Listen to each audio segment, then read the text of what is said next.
मेरा ये सवाल था कि अभी रिसेंटली ना मार्केट्स में मतलब कोर्स वगैरह चल रहे हैं आईटी कंपनीज के उसके।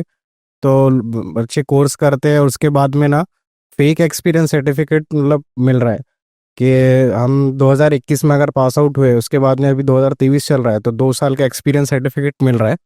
वो फेक होता है, मतलब वहाँ पर हम काम नहीं करते, बट वो फेक एक्सपीरियंस देते हैं हमको। बट हम वो 2-3 महीने के कोर्स में, 6 महीने के कोर्स में उसकी ऊपर बहुत ज़्यादा वर्क करते हैं और वो प्रोजेक्ट्स पे वर्क करते, और उसके बेसिस पे फिर इंटरव्यूज़ वगैरह मिलते। विद वैसा इंटरव्यूज़ नहीं मिलते फ्रेशर्स के लिए। तो ये फेक एक्सपीरियंस लगाना, ये करना सही है या नहीं?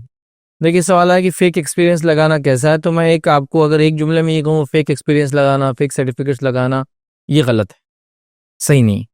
बस ये एक जुमले में तो ये होगा, शरीयतन दुरुस्त नहीं, कानूनन दुरुस्त नहीं।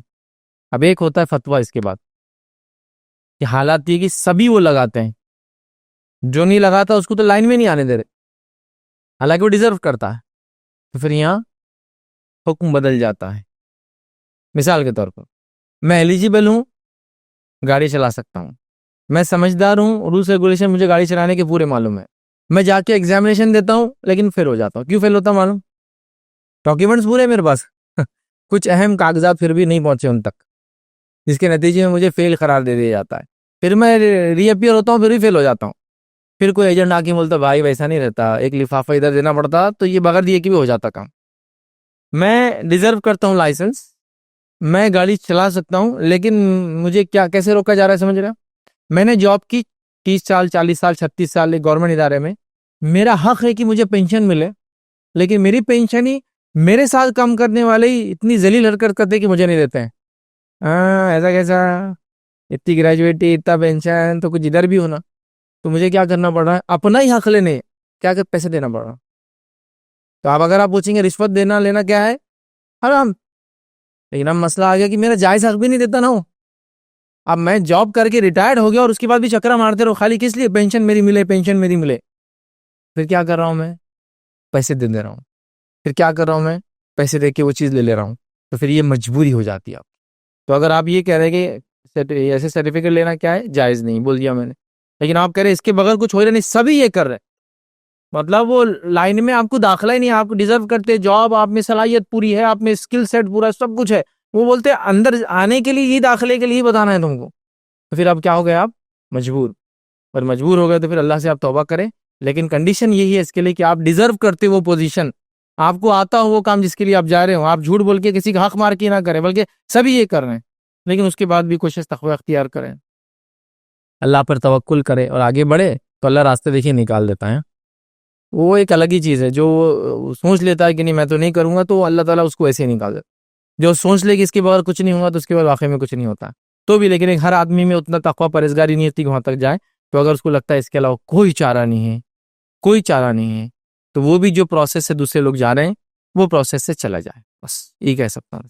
हालांकि आप डिजर्व, जैसा कि एक सेकंड और एग्जांपल लीजिए, एक जॉब के लिए आया लेटर, एक इंटरव्यू के लिए, अपॉइंटमेंट के लिए इश्तिहार आया, एडवर्टीजमेंट आया कि टीचर्स चाहिए। आप क्वालिफाइड टीचर हैं, आप बहुत अच्छे टीचर हैं, आप बच्चे वाकई में स्किल सेट है जो टीचिंग के लिए होना। आप जो स्कूल जाते हो बोलते हैं एप्लीकेशन तो आ गए 10, 10 के 10 डिजर्विंग कैंडिडेट है, सब अच्छे हैं, लेकिन जो इतना इजाफा करेगा और एक्स्ट्रा पेपर्स लगाएगा तो उसी को जॉब मिलेंगी। अब क्या करें आप? सब के सब डिजर्व करते हैं और सबके लिए ही कंडीशन अंदर आने की, ये दे दो तो आ जाओ, हो रहा है आजकल ये सिंपल। फिर आप क्या करेंगे? आप एलिजिबल कैंडिडेट, आप बोलते हैं फिर अल्लाह मैं मजबूर हूँ। आप मजबूरी समझ के, गुनाह जानते हुए खुशी से नहीं देंगे, दिल में नादिम होते हुए दे दीजिए, फिर आप मजबूर हैं, ठीक है। तो ये फिक्स सर्टिफिकेट का मैं सेम कहूंगा, लेकिन ये एक्सपीरियंस सर्टिफिकेट की बात हो रही है। अब आप बोले फिक्स सर्टिफिकेट बोलते मैं 10वीं का भी लगा दिया, 12वीं का, फैसला नहीं बोल दिया, ग्रेजुएशन में, पोस्ट ग्रेजुएशन में, पीएचडी का फिक्स सर्टिफिकेट लगा के फेक पासपोर्ट पे चला।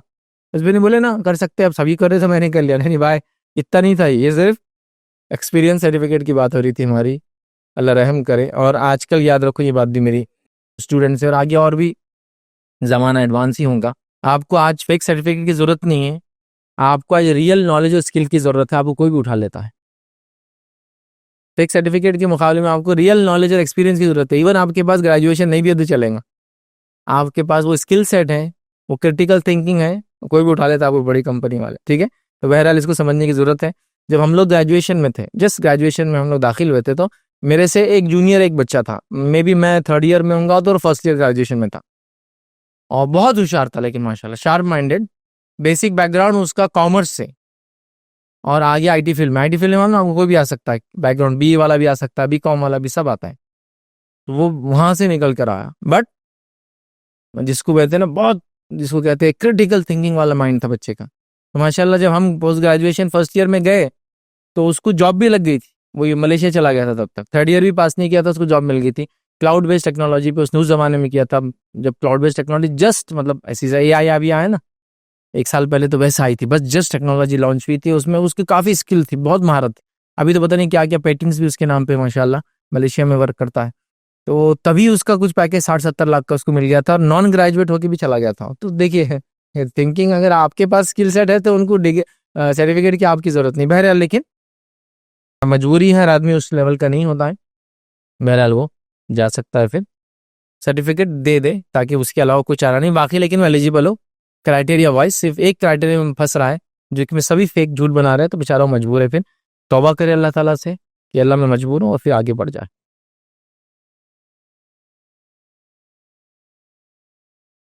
अस्सलाम वालेकुम। आप भी हमारे इस काम में ताउन करें अपनी ज़कात और सदक़ात के जरिए। डोनेशन डिटेल्स के लिए डोनेट पर क्लिक करें। अगर आपको हमारे वीडियोस पसंद आए हैं तो इसे शेयर करें और सबके हकदार बनें। रोजाना हमारे वीडियोस को पाने के लिए हमारे YouTube चैनल को सब्सक्राइब करें और बेल आइकन दबाएं। हम सीधे सोशल मीडिया पर जुड़ने के लिए वीडियो में दिए गए आईडी को सर्च करें। जज़ाकल्लाह।